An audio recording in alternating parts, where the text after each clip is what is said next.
discuss while I'm talking, because I just put together some 8 or 9 slides, but it's just something for me to guide my talk and discussion. But again, I'm very much open to an interactive session. Also because all these topics are very much open-ended and there's no right answer yet. And I don't know for how long it's going to be like this. So we'll definitely good to also gather your feedback and thoughts on the problem. So let's start. So basically, we'll go through data labeling and from the point of view of knowledge representation. So we can see data labeling as mostly a knowledge representation problem, which is that if we just stick to what it is in practice. Because, so basically this is the agenda. We'll go to data labeling from first principles, some open issues with that point of view, and then ODD also as another knowledge representation problem. 2 premises. I also try to urge you to disentangle a little bit the view of data labeling from the specific machine learning model, algorithm, or technical implementation.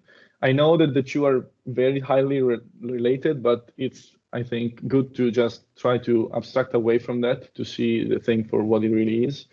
And then just the goal is to provide a general conceptual framework of what labeling is, mostly for concept learning, which is the branch of learning, machine learning and learning that deals with learning basically belongings to categories of the world and not regression of those things. We're just saying what is what. So which object belongs to a certain category. So basically what we see when we label data every day, also in my company Deepen, is that every labeling task, every labeling job, every customer comes in with very different specifications. So for some people, they're just interested in 5, 6 objects like pedestrians, cars, trucks, buses, bicycles, and motorcycles, for example. For others, they're interested in 20+ categories with very rich attributes that are ranging from state attributes to position attributes to visual appearance attributes. There's a wide variety in what customers and people want to be labeled according to how they think about their system and things like that. But ultimately, the problem of labeling is basically very similar to the problem of language, which is being described a bunch of years ago, I believe in 1923 or something like that, by 2 gentlemen with this semiotic triangle of language, which basically says that whenever we give meaning to things and build a language out of it, we do this exercise of taking a symbol, such as a string of characters, like the word car, and which stands for, basically, we want to substitute a real thing or a mental model with this symbol. So we have the symbol car that stands for a real car in the real world, which is not exactly I don't know, for example, this Opel that I have in front of my window, not in front of my view outside of the window, but it's just, we want to stand for the concept of that Opel. So we want to abstract it away and model and use it through a thought of reference that lives just in our minds, of course, and that abstracts away the characteristics of the properties of that referent, so that real object, and stands for it through a symbol. So this is basically exactly the exercise that we are trying to do when labeling, right? So we're just saying, having this list of things, of categories that we are interested in, and we have data, and we need to figure out a way to basically say, to teach to cars or to machines or to autonomous systems what is what. The problem is that this view is, so if we look at this from these lenses, it becomes really a knowledge representation problem, right? Which is the problem of how we represent human knowledge in a way that is fungible for machines and understandable kind of for machine, and they can also maybe reason upon. So the problem then becomes more complex because the reference, so this card, is not living anymore into the real physical world as we humans perceive it, but instead it lives into what they call information containers or files, right, that organize the information in certain specific ways. For example, here we have an example of a video stream, which is just basically a collection of individual frames, right, without order in time. So every frame is an image, and every image is just a collection of 3 matrices, one for red, one for green, and one for blue, which every matrix has a value. So every entry in the matrix has a value usually from 0 to 255 that just specify the intensity of that pixel, right? So we really need to understand that these machines have only these mediums or these limited information that comes from 3 matrices to understand the concept that we're trying to tell them, hey, learn this. And so, for example, a very trivial, let's say, or the very widely used task for machine learning is called object detection. And it's basically the task of localizing specific objects into a scene through a bounding box. In order for the algorithm to learn that, as I mentioned, we just try to strip away from the technical details, and I don't want to even call it too much object detection. But what we do from a labeling perspective, just go through all these frames and mark and specify a bounding box around, for example, cars. And this is our way of pointing a finger and saying, hey, algorithm, like this is the concept of a car that you need to learn. So we are basically using what I call a labeling construct. So a tool to summarize, in our view, the concept that we want the machine to learn and point that finger as a, for example, as a dad that says, points the finger to a car and teaches his kid, this thing is a car. We do the same thing by just doing this bounding box, which is basically cropping the image around the concept that we want the machine to learn, right? And this basically is a tiny extension to the triangle that we saw before, because we use one step more, which is going through this labeling construct. So dissecting the container of information, which is the frame in this case, and find a representation of the object that is worthwhile for us, that in our mind summarizes well enough the concept for the machine to learn. Of course, a bounding box is not that full of knowledge, because it's just basically a smaller picture, right? So of course, this is also the problem, the big issue of explainability and whatsoever in neural networks. But this is exactly all that the neural network has to understand and to learn what the car is. Of course, this labeling construct is very important, I believe, because this is what basically the way that we represent human knowledge for the machine. So this is the way we represent these concepts. And that's why, for example, this is not the unique way that we have to do so. If we stick to the digital reference, so this digital thing of images, so it could be JPEG files, PNG files, or whatever it uses, these RGB, let's say, matrices. We have multiple ways of saying and of representing human knowledge. The easiest one is, for example, which is usually attached to the computer vision task of image classification. It's very simple. It's basically we just attach a string. So, for example, here the string dog to the whole container of information, so to the whole picture. We don't use any labeling construct to summarize a concept. We just say to the machine, hey, this picture is a dog. Go figure it out. The problem is that this picture does not contain only the dog, right? It contains a lot of other stuff, which are context, noise, and things like that. And this is the job of the neural net, right? The job of the neural net is to just figure out itself what makes a dog a dog. And that's basically the simplest task from a human perspective, because we don't represent knowledge basically at all. We don't do any sort of feature engineering whatsoever. We just say, hey, go figure it out yourself.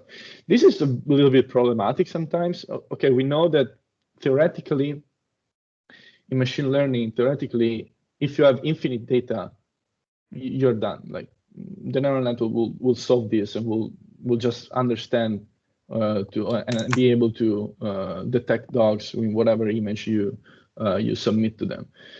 But the problem is that practically we are always bounded by a data quantity somehow. And we saw there was a paper that also an experiment that a friend of mine working in the field in machine learning decided me actually yesterday that were on one hand, ImageNet is performing, which is a famous model of neural network, is performing way better than humans on this task of image classification. On the other hand, in practice, there's been a lot of cases where, for example, classifier were trained only in images of cows, which had the background of Scotland, fields, and then if you feed the network with an image of a cow in a city, for example, it will never be able to recognize that, because of course, the model, the thought of reference of the neural network, which is basically what we are trying to come up with. So we are basically using the construct to summarize a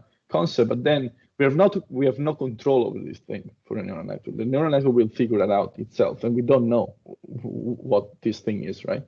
So this is the problem of explainability, but this is also something that I think we can dampen a little bit if we think more deeply about how we represent knowledge for the neural network to learn from in principle. So I talked a little bit of this simple thing where the labeling construct, so this aspect goes basically to 0, and we just attach a string, so symbol to the whole image. Then we talk about bounding boxes.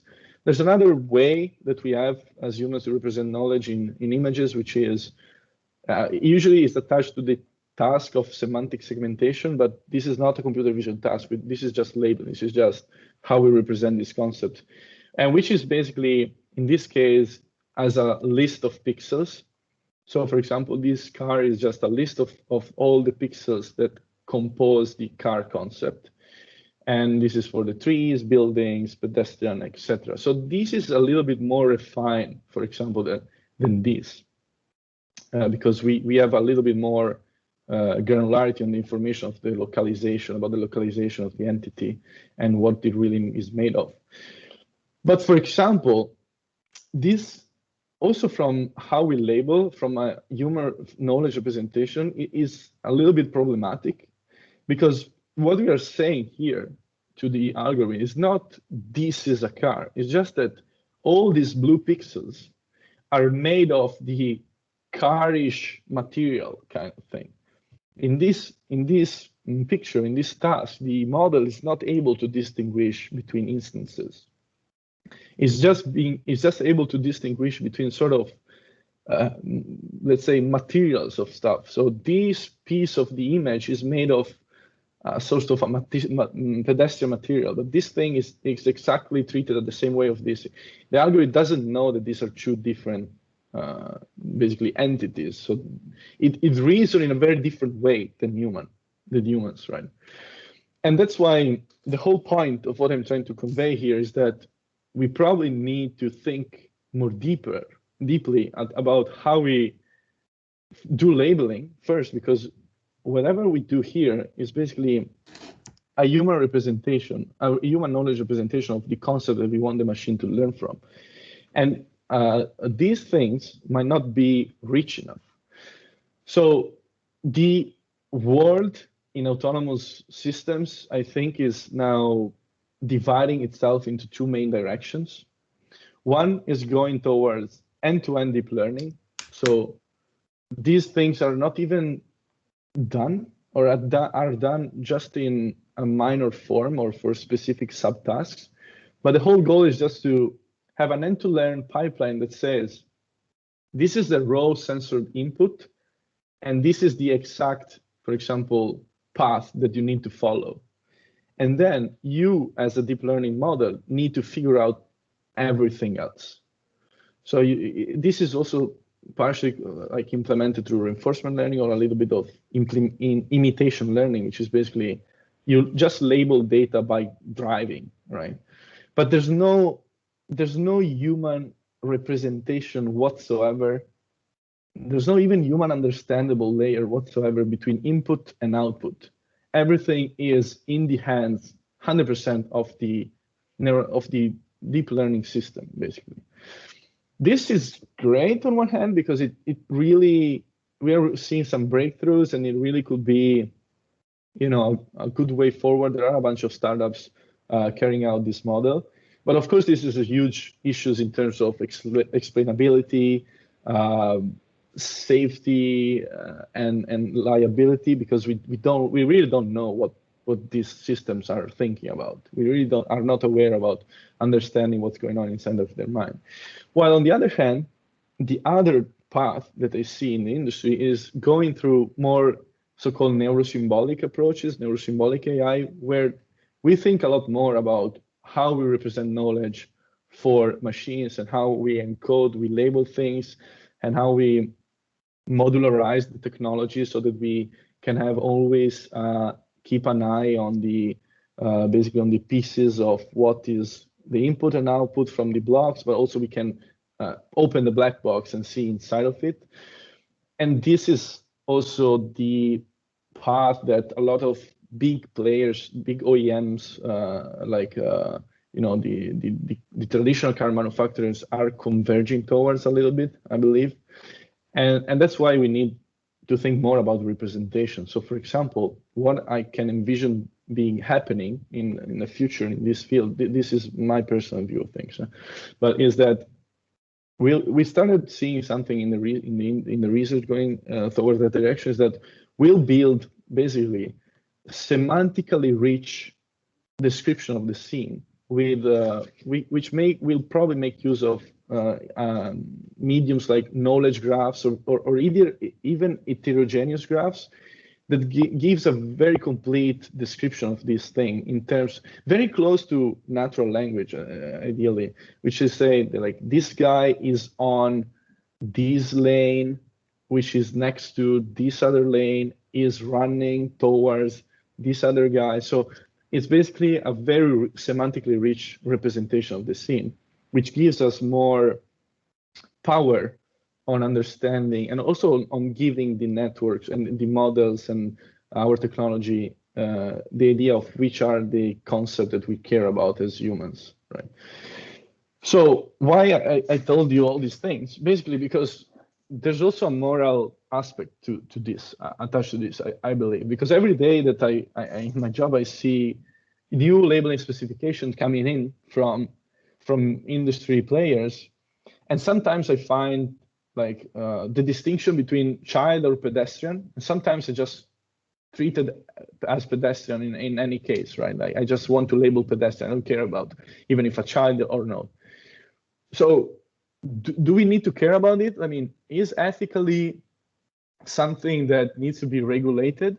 Because at a certain point, I envision being that a standard for label. For example, now we are building this standard for labeling, which is non-normative, non-prescriptive whatsoever, just the first step toward the direction. But tomorrow, I can envision an authority coming up and say, hey, you really need to show me that you're not only be able to detect pedestrians, for example, but you need to be able to detect whether the pedestrian is a child or no, or if the pedestrian is working on crutches or no, because these things can have an impact on decisions somehow, but also these entities can behave differently and can have produce some risks associated with them that are differently according to what they belong to. So this is basically what's going on with labeling and why we can I can envision this being very important decision from an ethical and moral point of view. And this is basically a list of open issues that I see with these things, that of course every knowledge representation, so every exercise that we do with labeling is a surrogate. As we saw first, we are limited by the organization container of the information, so that if we have an RGB, if we have a PNG file, we just have a PNG file, we just have 3 matrices. If we want to tell more to the model, we need to instill more human knowledge in that one, because every knowledge representation is not a completely accurate representation of the object, right? We are always losing something.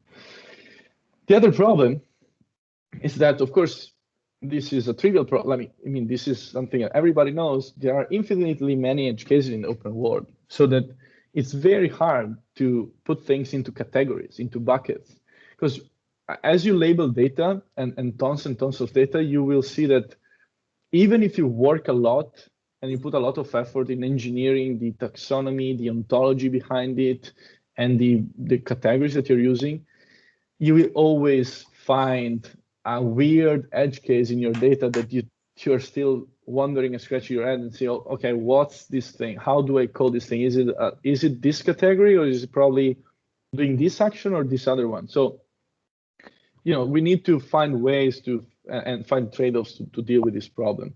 And we have some ideas there also in the standardization I can tell you about if you are curious. But this is something that we cannot avoid. Like this is the problem is there somehow. So then again, what does make a good KR,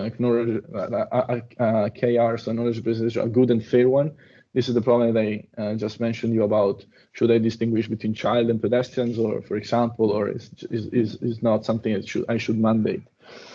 And then, of course, the final problem I want to throw at you is that all these things have strong algorithmic and technical trade-offs and constraints. So the models, how they work, is very, very dependent of the representation. So, for example, the neural network architecture of an object detector, so of a thing that is trained and developed to draw bounding boxes around things, is very different from this thing. So these two models are very different. Like they work in a very different manner, which is tied to the starting representation that they have to in as input. So there's a problem, because if we change drastically the input representation, then we need to spend a lot of effort in finding new architectures, finding new models that can deal with that representation. So that's why I think it's a hard problem, and I'm seeing some research and some papers that want to go towards a richer description of the scene, but they just find hacks to basically fit their representation to the model instead of trying to come up with new models. Of course, because it's very hard and resource demanding, right? And that's the hard thing to do, coming up with new cutting edge technologies and architecture that can deal with these things. But I think that this is probably something that will open up a lot of breakthroughs if we do so in the near future. Finally, the ODD is nothing that another, yeah. Before we move to the ODD, can I ask you a question about these points? I mean, it's more of a comment probably, but like what I was wondering from a non-technical perspective is that one of the issues also is that this knowledge representation problem, like also the way we label data that you were saying, like is a child, is a person with crutches, isn't it also inherent to the fact that we don't have also a diverse pool of people doing this kind of work? I mean, how do you see this in your experience and the kind of data sets you get to work with? Yeah, that's a good comment actually, because we see, so for example, there are two things to be said. First is that, so for some cultures, they are interested in different concepts, or you can tell that their taxonomies, their specification are made through a specific point of view. In some ways, for some, it's very of course evident when you're talking about geographical locations, right? Like if we get data from India, you'll have a lot of categories of weird vehicles that you will never see in Europe. That's just an objective thing, of course. But also these, I do think that these are definitely also guided by some cultural aspects, because, for example, I see, so personally, I see when I see data from, or taxonomies from, specific OEMs in Europe, in a specific country in Europe, they tend to be very precise or try to put a list of very rich attributes, sometimes not in the best organization possible, but they try to really provide a rich representation of it. While in other countries, they're much more streamlined. Of course, this is a tiny cultural aspect, but the major aspect here is due to I think to the experience also of the teams and how they go about building neural networks. Because at the end of the day, if you're very granular in what you want to represent, you need to have enough data or of that concept to be able to infer it. So usually the trade-off is strip a little bit the taxonomy so that you have enough instances of those things that you want to represent that you want to infer and learn in your data. Because, for example, if I want to come up with a category of horse instead of just animal, well, I need a lot of horses in my data to be able to recognize the next one, right? Yeah. So this is basically a little bit of the trade-off there. Yeah. We also have a question from Luciano. Okay. Yeah. Thanks. So it's actually a follow-up a little bit on what Lucia asked. So there is, of course, the problem. There's a lot of different people can label this differently, but also with time, these definitions might change. As I said, there are infinitely many edge cases in the open world. And also I would add to this that these labels, definitions, they can change over time. Right. So what we consider a car today is not the same as we consider a car 20 years ago or something like this. So so I'm just wondering, how do you see this? Because it's hard to you can get a good and fair knowledge representation that you consider good and fair, have enough data, but that might drift apart with time. Yeah, that's a very big problem. For example, sometimes it happens that customers label data in a specific way with a specific taxonomy, and then they figure out 1 year later, 2 years later that I wanted to add this thing, or I wanted these things to be different for this reason, and they have to literally throw away all the work and relabel everything, which is it's a big cost. So data labeling is not cheap because it involves a lot of human labor.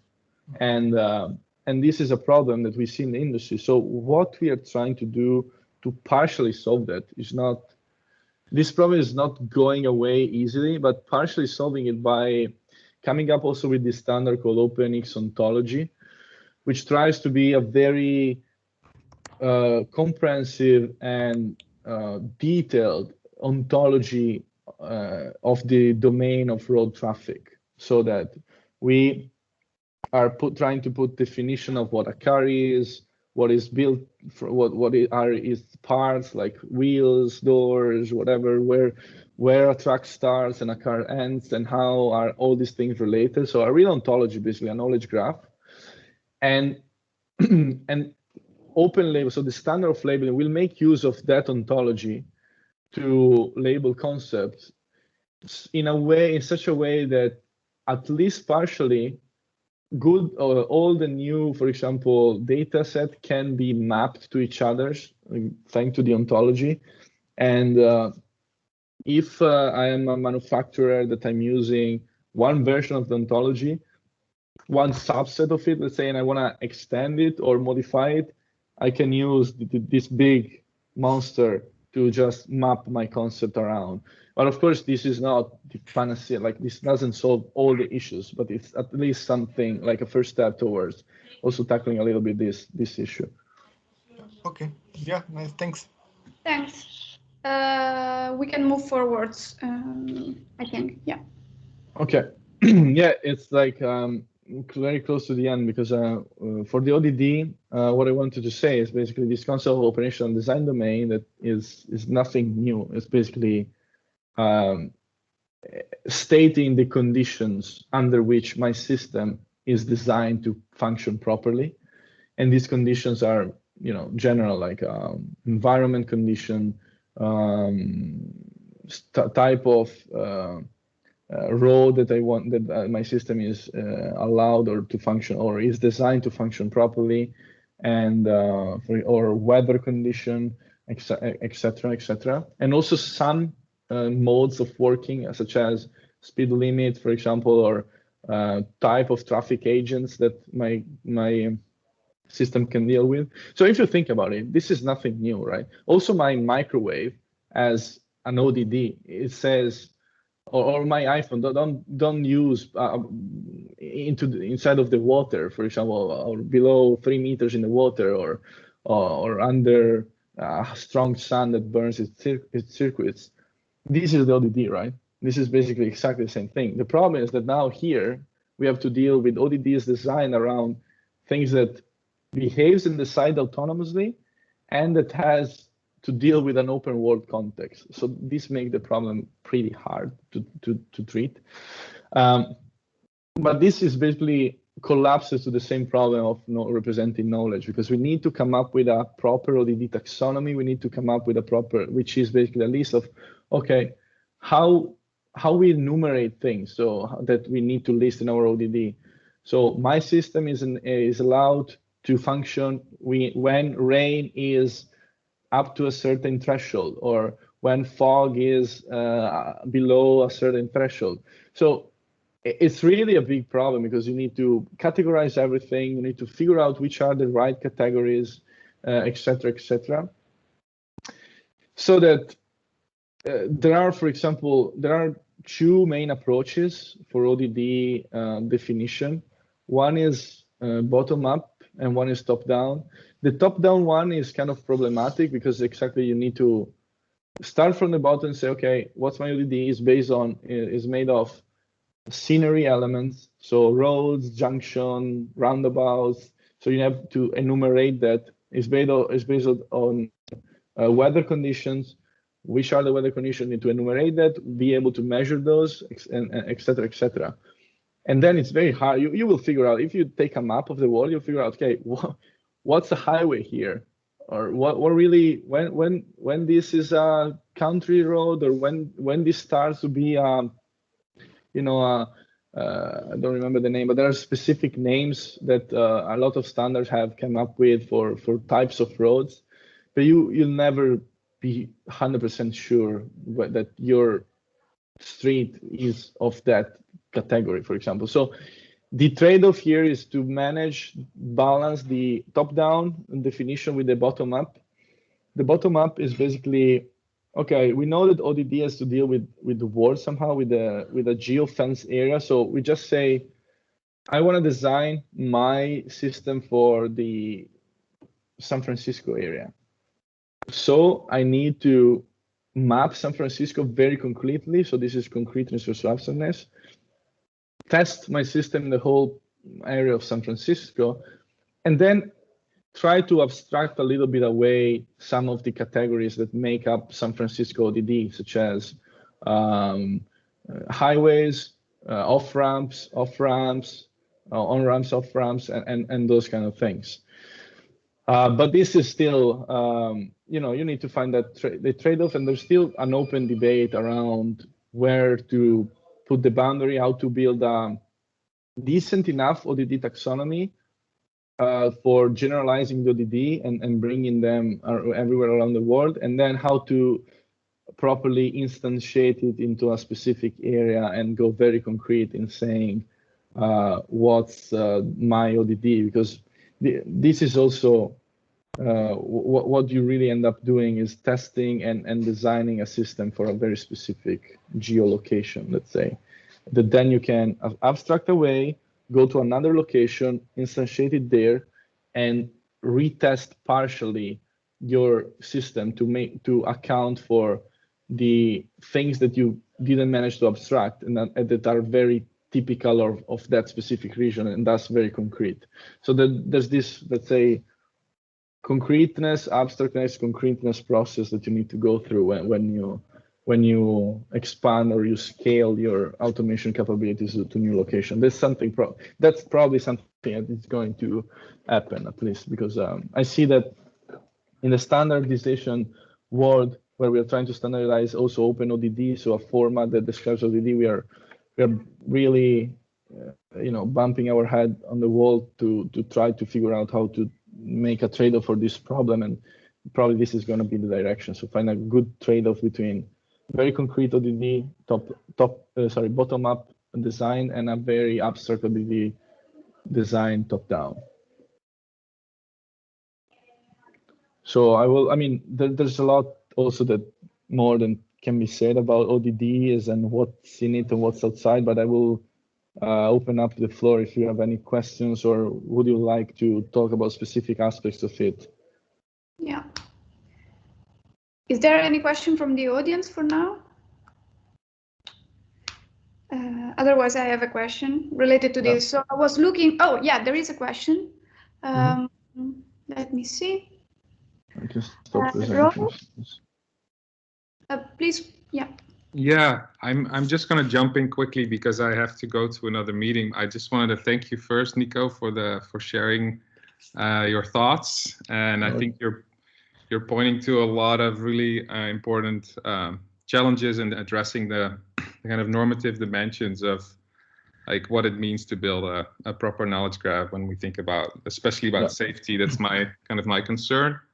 I just want you to know I'll reach out to you because I think there's some interesting connections with some of the work that we're doing, which is titled Hard Choices, where we're thinking about what are these kind of trade-offs that are built in. How do you kind of combine approaches that are more semantically rich, like you're doing, that are more data-driven, and then how do you bring in like different kind of value perspectives?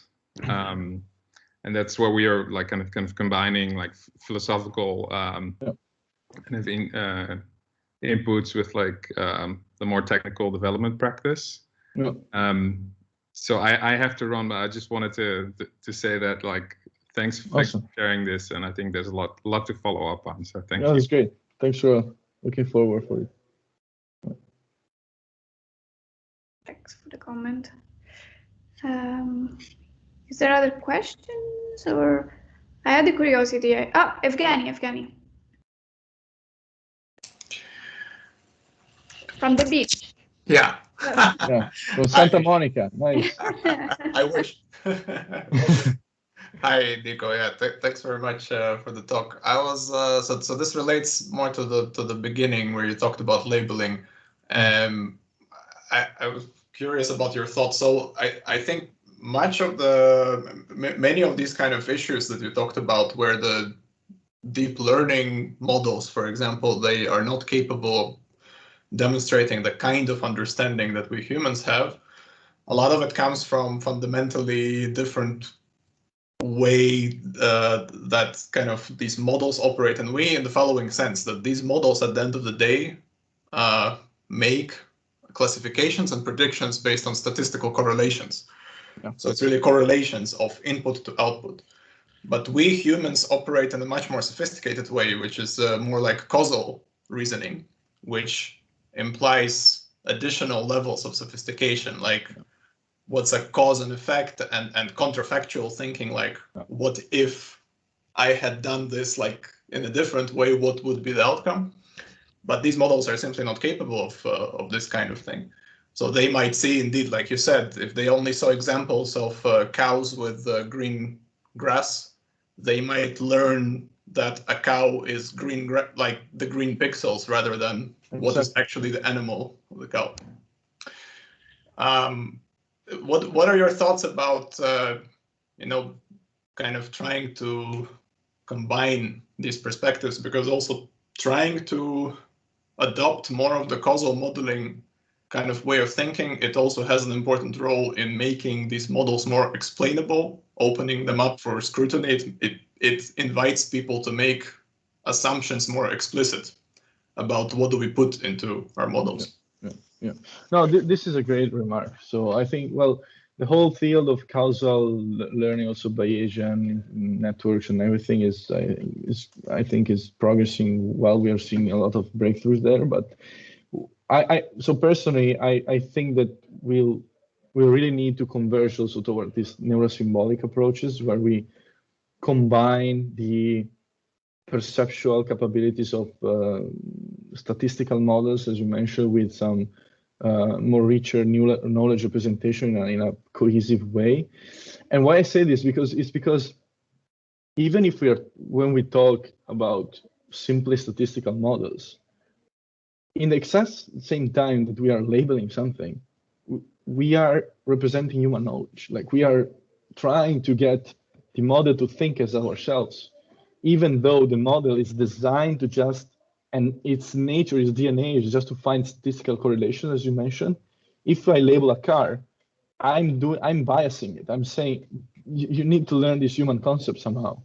So that's why also I think that whenever we hear deep learning gurus or the founding fathers of the field like Benjo and everything and all these people that has done great achievement in deep learning, sometimes I still feel that there's not really this acknowledgement of the fact that yes, everything that is supervised has at least a little bit of human knowledge in there, so that we cannot avoid that piece of trying to let things learn our concepts to work with them. So if that's the case, we might as well just go towards a better way of doing it and adding human knowledge in a more rich way, in a more complete way, and figure out how to plug them into these perceptual or statistical things.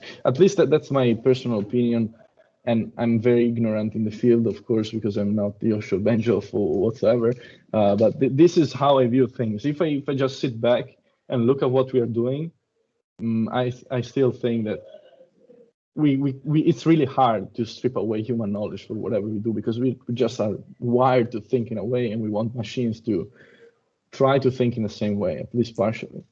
Well, and I think just like speaking for myself, from my own experience, I think like for many years, I kind of, I think we often go with the how to say this, like we give the technology qualities that it doesn't have, like in the way we think about it. Like for example, that we might expect that it has this kind of capabilities to represent things in our human ways, but actually it doesn't.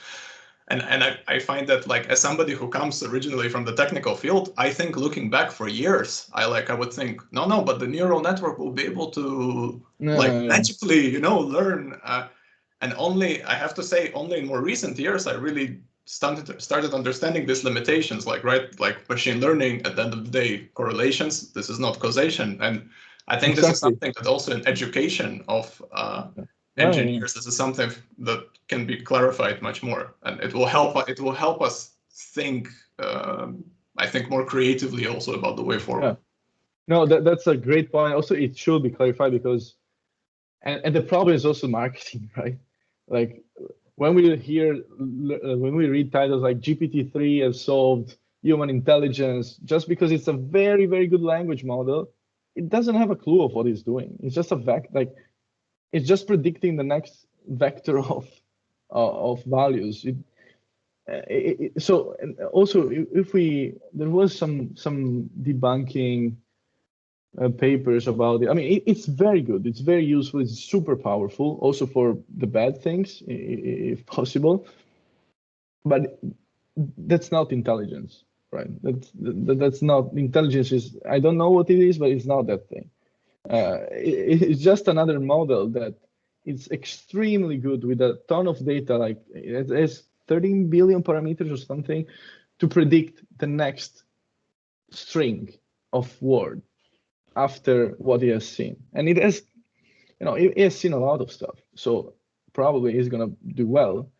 But then you see that, for example, if you type some addition or operation, then you go and check where it trained, and you see some blog posts where people were just doing this operation and it just learned to copy that. It didn't learn to reason about things. So that's why this is definitely true. We also need to be very clear in communicating what these things are really doing and what they are not doing, because it also, when you see some startup pitches from startups in AI that pitch to investors, sometimes you really feel like don't say this thing, because this is not what you're doing. This is just, basically, I have a good model to statistically correlate this thing and this thing, and it's not solving the intelligence problem. This is not how we are selling the thing, right? And this, of course, is a great issue. But if you guys are interested, I don't know if you have a look at it, but I had a look back in November or December. It was the AI debate with Benjo, Gary Marcus, and the others, and it seems that a lot of people that used to be very, very super deep learning, let's say, fans, or traditionally the funnifier of it, are starting to realize probably we need something more. We need some more. We need to go back to some more symbolic approaches and figure out how to merge the two worlds and those kind of things, because there are some very strong limitations that we cannot still tackle. And I'm very lucky to be working in autonomous vehicles domain, because I think that this is the field where you really bump into these problems, and hopefully someone will solve it somehow. I think that this is the test bed for these things, because you need to be very, very smart. So it looks like, and a lot of companies usually that build just ADAS systems, so driver assistance systems, like Comma AI or other, they just, their voice is really, driving is a hard task, but it's not that hard. We don't have spinning lidars on the head. We don't have these things. You just solve it with a camera and you're done. Yes, you're building a level 2 system, so you always fall back to the human in certain times. If you talk about full autonomy, whatever it means, driving is a very, very, very, very, very hard task to solve. We have another question from Luciano, and before we run out of time.